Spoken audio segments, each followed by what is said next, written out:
All right, good afternoon, everybody. On May 17th, we're truly now checking in around the sailing world because Ed is off in some foreign country, and we'll find out soon enough, I suppose. And everyone's circled back to the West Coast, or rather where they've come from. So, Ed, I see you got the Peninsula Racing shirt on there. So give us a hint. That's a hint of where you're at. What's the scoop? What are you up to? Yeah, that's a good hint.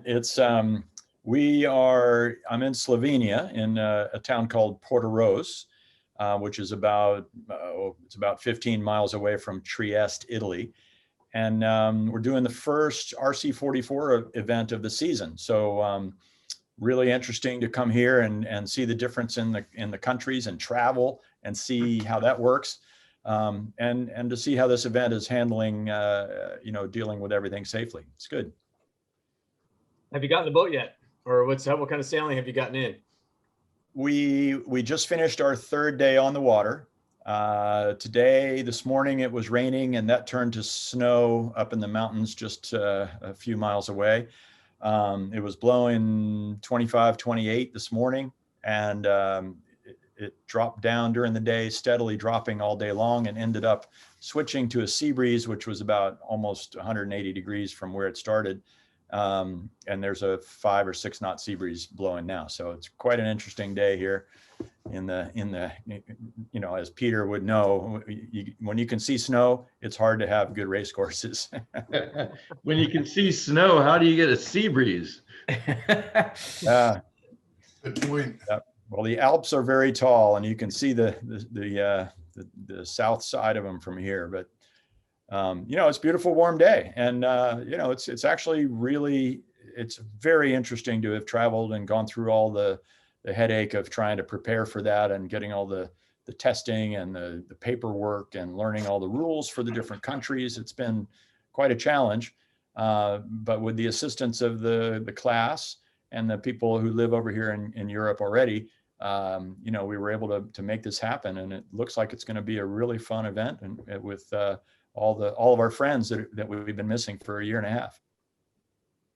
Amazing. What was the first thing you did when you got on the boat on the first day of practice? What was to get your head back into the zone there, Yeah, it's been a while. Well, as is always the case after you spend so much time off the boat, there's a bunch of new things that had to be looked at. So we had new shrouds and a new mast set up, and we just have to go out and start, going on each tack, looking up the rig, making tension changes and getting everything all set up.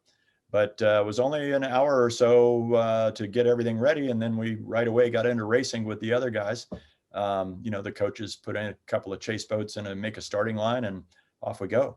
How many boats do you have? There's going to be 8 boats for this event, which is pretty good considering a lot of people, were on the fence about coming. So I think that just shows how much pent up demand there is. Everybody's, really interested to come and be on the race course again at this level. Ed, what was it like for you personally, not really having raced at a high level now for 15 months? Like, do you feel like you've lost some of your instincts, or like, how do you get back to that state? Yeah, well, I think that's important that we all get out and practice, and that we realize that you're probably going to be a bit rusty. The hardest thing is just when you're going by the seat of your pants, picking lay lines and timing to the line, things like that. That's the challenge. So you got to get out and just do it and get used to picking those numbers again.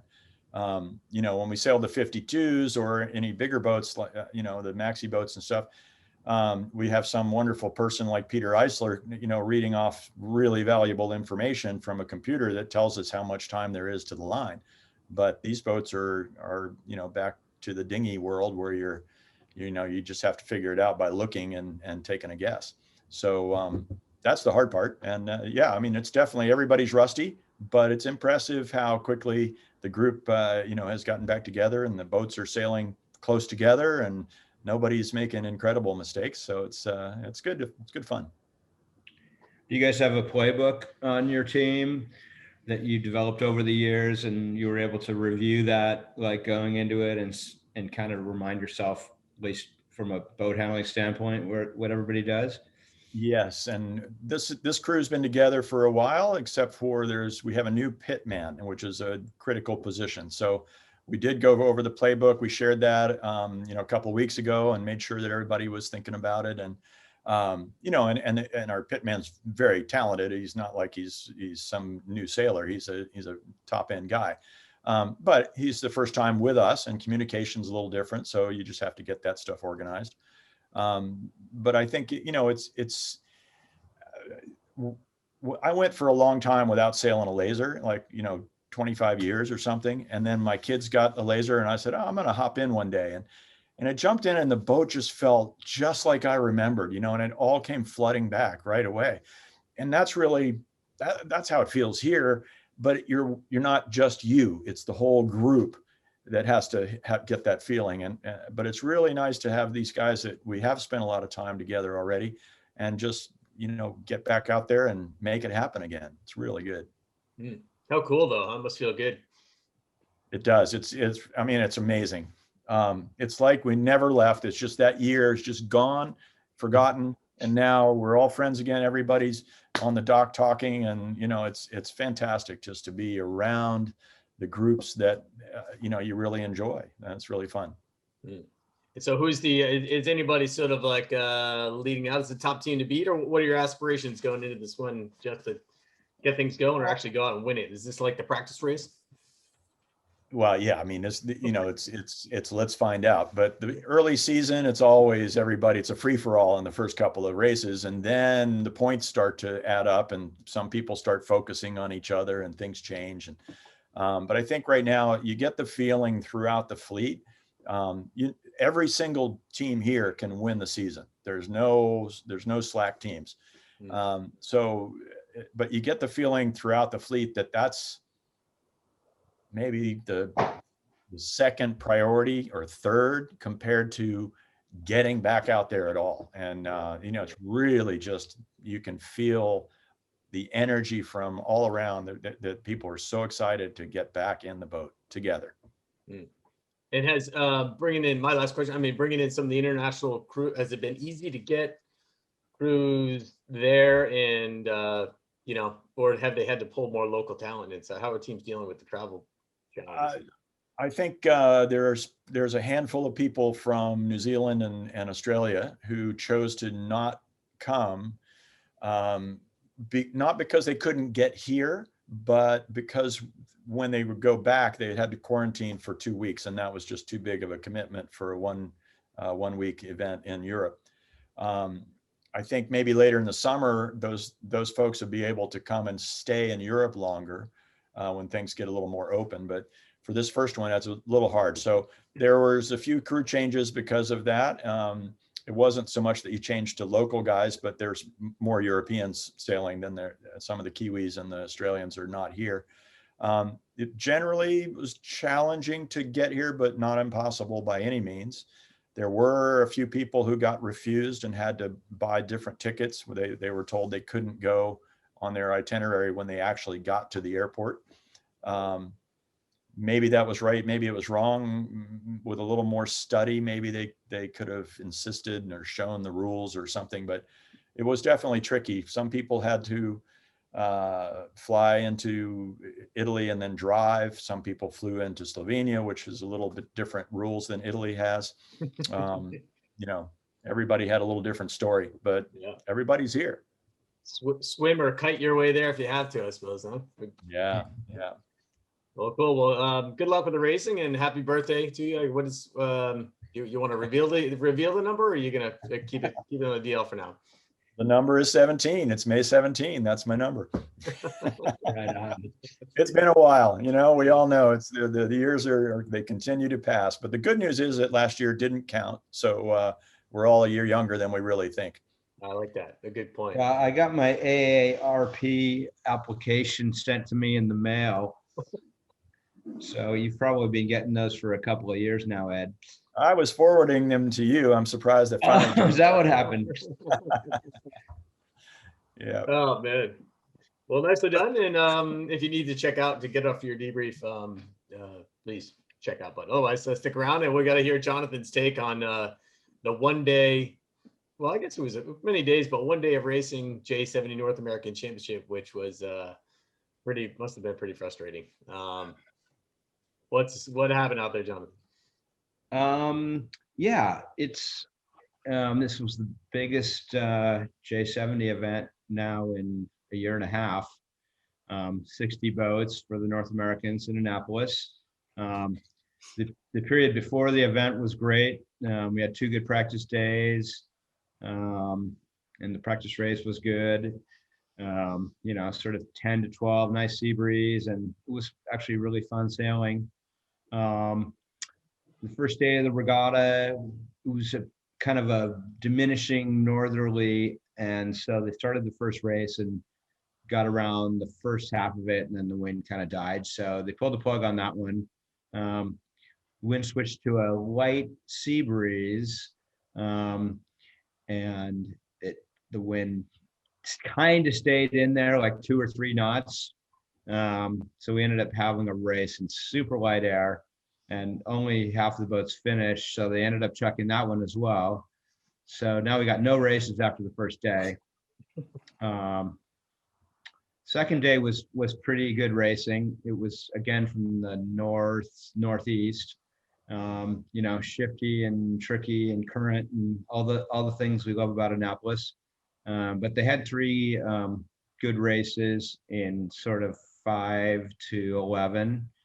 And that turned out to be the regatta, those 3 races. And the next 2 days, we tried to race, and they did everything they could, but the wind just never was consistently over 5 knots from good enough direction for long enough to race. So it was kind of bad luck. It's just a big high pressure parked over Annapolis for the end of the regatta. It could easily happen in Seattle as well. Yeah. The one thing that you remember, what a great town Annapolis is, maybe not great for sailing. Sorry, Gary, but the shore side part of it is great. There's a great flavor there. It's a really nice town. There's a lot of nice places to eat, and they're really good spirit about sailing there. So it was a fun event despite the limited racing. How about when it was light, and that from what I heard, a good dose of current there too. Maybe just speak a little bit about the fleet management in that kind of sailing and getting out away from the chaos. Yeah, there's often a conflict between the wind and the current, and you have to just decide which one's more important. That's not something that's unique to Annapolis, but it plays out pretty strongly there, where if the wind is steady, then the current can be the single dominant factor, depending on where you race. And Gary can probably speak to this better than I can. But then there's other races where if the wind's shifty enough or stronger on one side or the other, you're actually better to ignore the current and go with the wind. And how did it work out for you guys? I know Peter Duncan, those guys, as a team, they've got Willem and Victor who've taken them all the way to big wins, and those guys know how to sail the boat. So yeah, well.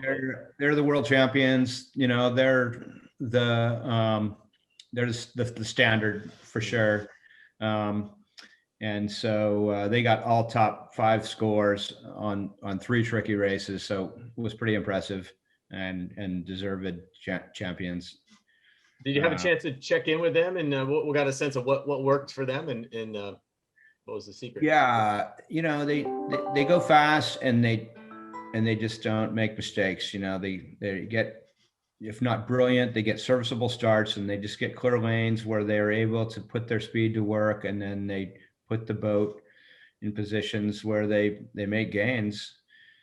It's the basic stuff. They just do it better than the rest of us.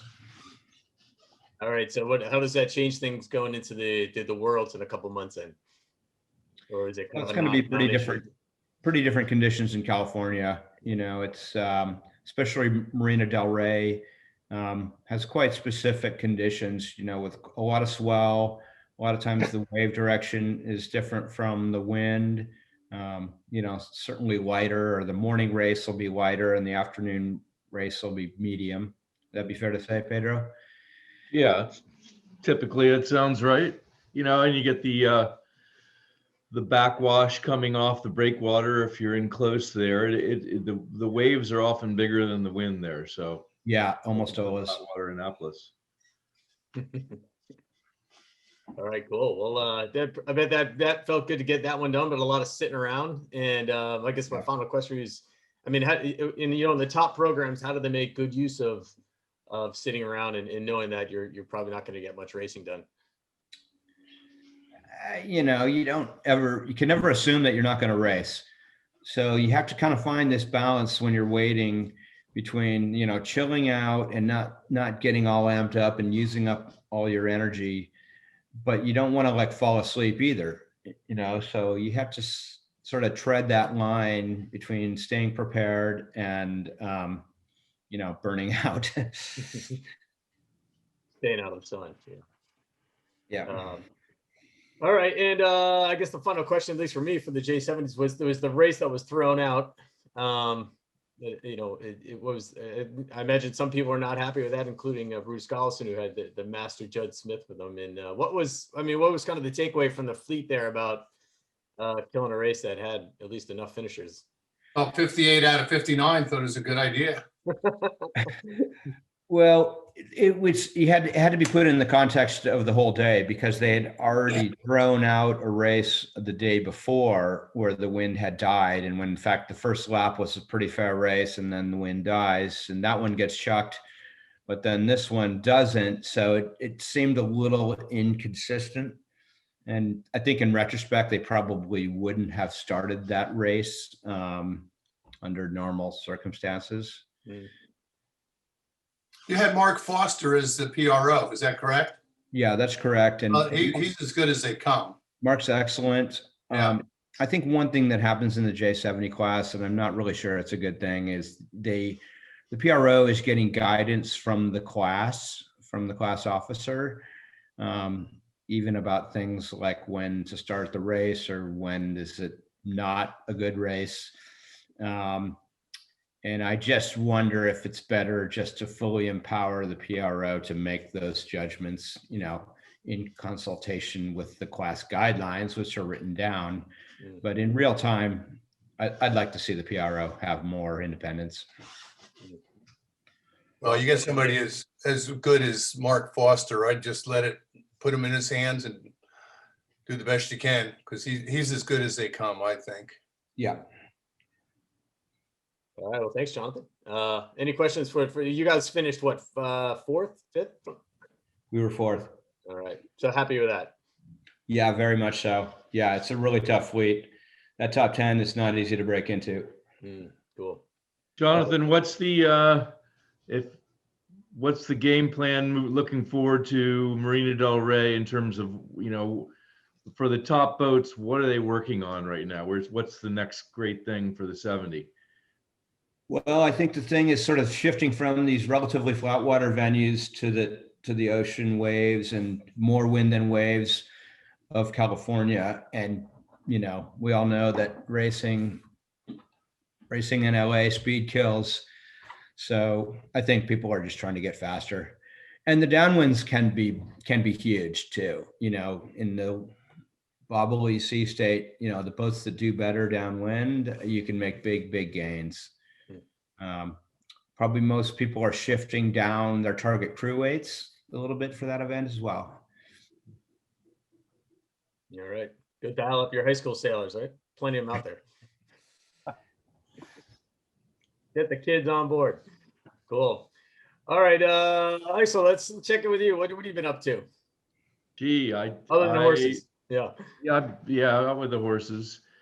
The Pyewacket program, we're on a little break between the Ensenada race, which we just missed the record on, and Transpac, which is the main reason for having a Volvo 70 turbocharged out here on the West Coast. It's 18 feet deep. You can hardly park in any port, even the deep water Southern California ports. But that we've got some projects going on with that.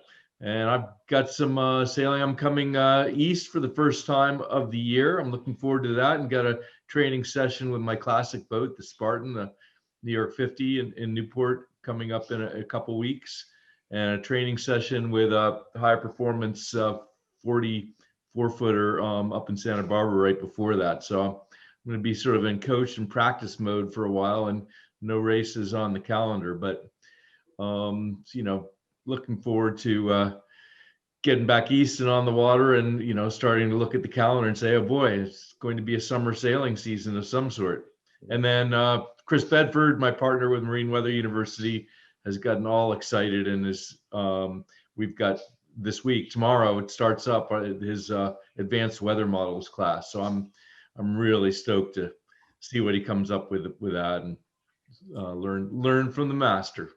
Outstanding. Well, the high performance 40, that's a phrase I hadn't heard in a while, huh?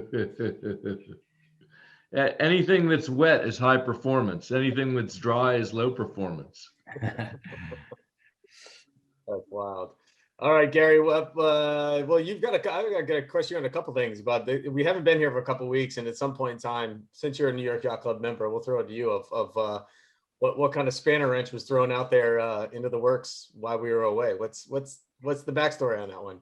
Well, I was hoping you were going to talk to me about the Block Island race coming up next week, and Yeah, we'll get to the that. 50 that I'm going to be sailing on and get some stick time in. We got to practice this weekends, actually Sunday and Monday. So I'm looking like the others getting back out in the water. Yeah, I mean, the New York Yacht Club, the Commodore Chris Culver is decided that the club should get back into the next America's Cup, and he's spoken with Patricio Bertelli and Ernesto Bertarelli about a proposed protocol for the next match. I don't know how it's going to be received in New Zealand or with Ineos. It's got some questions in it, but he's up and running, and it's a big project to put together. Funding these things is so huge these days, so we'll see. Yeah. So did you consider that to be somewhat of a half challenge? I don't know. I can't kind of people can't come to terms on what it really is. It's sort of a challenge with a couple strings attached kind of thing.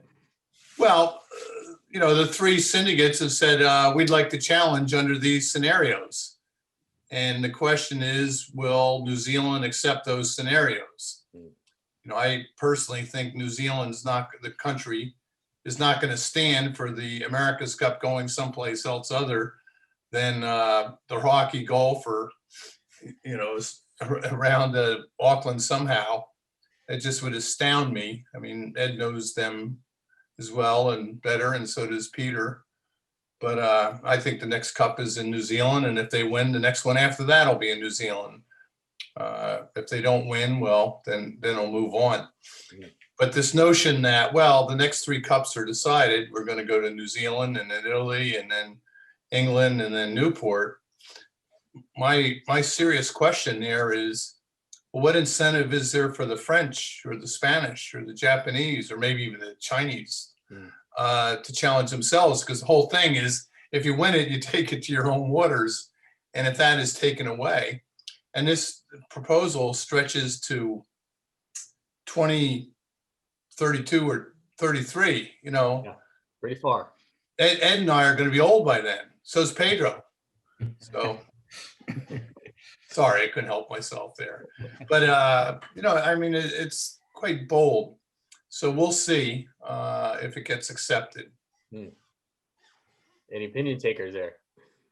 Yeah, Gary, the other side of that is that they're trying to stabilize knowing where it's going to be so they can raise money and guarantee that it's going to have its venue and all that stuff. So you can see that's why they're trying to propose it. But I'm with Gary. I don't know why New Zealand would ever say yes to that. But, stranger things have happened in the Cup. Gary, isn't there already an accepted challenge? Yes. Ineos Team UK is the challenger of record, and they have to do the protocol. And New Zealand, the government of New Zealand and Emirates Team New Zealand, a team, have a 90-day negotiating period, which I believe extends till June 17th. I might be off by a day or two, but it's 90 days from the end of the America's Cup. And, they're going to sit down and, if I were to look in the crystal ball, I would say Team New Zealand won't get as much money as they want. And the country will make sure that the thing stays there. So we'll see. So you look back in the Cup history book, I mean, typically, and even read the deed of gift, when a challenge is accepted, a second challenge is kind of ignored unless the first challenge is thrown out, right? Has that ever happened? No. Those two, UK and NZL, will come up with a protocol that they like and feels fair, and then decide to open it the door, which they've done since 1970, except for a couple exceptions, which we'll recall in 1988 and 2010. But surely New Zealand wants lots of challenges, and if they're going to want more challenges, they're going to have to figure out how to make this event cost less, because over 100 million spent by all the teams except for NZL, who's in their own waters, is an awful lot of money right now. So we'll see. Jonathan, any opinion on that one? So thank you, Dave, for opening the door there. Well, I just, the part of it is people are putting things out there into the public, and kind of you see it happen in politics, where people float these ideas and sort of see how it is reacted to in the court of public opinion. And then they become fact. Alternative facts. Oh man. All right. Well, all right, Gary. So we'll let you off the cup there. What else has happened in Annapolis other than the no breeze spring so far? Well, I had planned to go out a couple of the afternoons and watch the racing in my nifty 32-foot day sailor. And, I had the boat ready and the drinks and everything on board, and a couple of friends to go out and watch. And boy, it was frustrating for me. So I just can imagine what Jonathan and all the teams did. And like Jonathan said, it was quite an impressive roster of people on those boats. And, and I must say, I am liking this. Are you a amateur crew or Corinthian crew, as they call it? And then we'll score them, together and separately. I think that's very cool the way the class is doing that. But it was very unfortunate. And, as Jonathan pointed out, the days leading up to it, the wind was good. And then yesterday we had nice breeze, and today, so it was just really bad luck to have that high pressure system. And frankly, they probably did well to get those 3 races in on Thursday too. So, but it's a legitimate thing. I don't know if your tactics are different, if those are the only 3 races or not. You look forward to others and try to go for the good top 10 average, which is mighty hard to do. But it was very cool having a J70s here in Annapolis, and it meant a lot to people. And there was a zillion volunteers involved in it. And, like every place else in the country, we haven't had a lot of outside stuff other than Wednesday night races and a few things. So it was very cool to have it here. Gary's right about the Corinthian division, and I think that's partly what's kept the class strong, not only at the very top, but filling out the other 30 boats. Having other Corinthian boats to race against, I think, is a real, it's a good motivation for that half of the fleet. And they've just started another division where if you only have one pro, there's a group that's scored that way too. Everyone's on the same starting line, same finishes and everything, but you're scored now in these 3 categories, unlimited pros, 1 pro, and all amateur. Well, pros be getting back to work. Time to go get some day rates, right? Now, Dave, I've been working on a new book called Characters of the America's Cup. And I made a list of 67 people to write about, and I've got 23 of them written about. And boy, the stories of some of these people are just astounding to me when you dive in their histories and read some of the memoirs and stuff. And There's some real good ones in there. So, Do you have Harry Anderson in the list? yes, sir. I have one of the guys in this call on the list too. Uh-oh. Well, I look forward to the book. That'll be good. Yeah, I probably will finish it by early August. You know, I'm chipping away. It takes 2 days to do one of these essays, and the essays are as short as 2,000 words, and several of them are up to 4,000. You know, I did Russell Coutts, he was 4,000, and Harold Vanderbilt, my God, what a story. You know, he never had a wife, and at the age of 49, he marries Gertrude Conaway, and she's 32 at the time. And she made every practice day, every race day. She was in the afterguard on the J boats, and because she was there, Tom Sopwith said, well, my wife can come too. So Phyllis Sopwith ended up on both endeavors, every practice race, every race day, and it's just great stuff. Yeah. He only weighed 20 pounds. You're talking a J boat. The weight's not really the critical factor. I mean, I tell you one quick story. So it's race 3 in 1934, and the U.S. is down 2-0, and the course is kind of strange, 15 miles downwind and 15 miles back.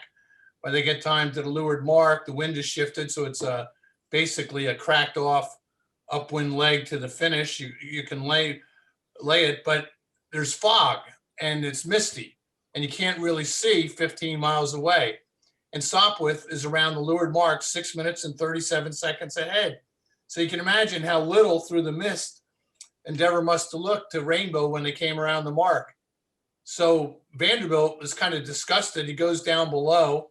Some places said he had gin, others he said coffee, so I'm not sure which, but he goes below and he hands the helm over to a 56-year-old tactician, Sherman Hoyt.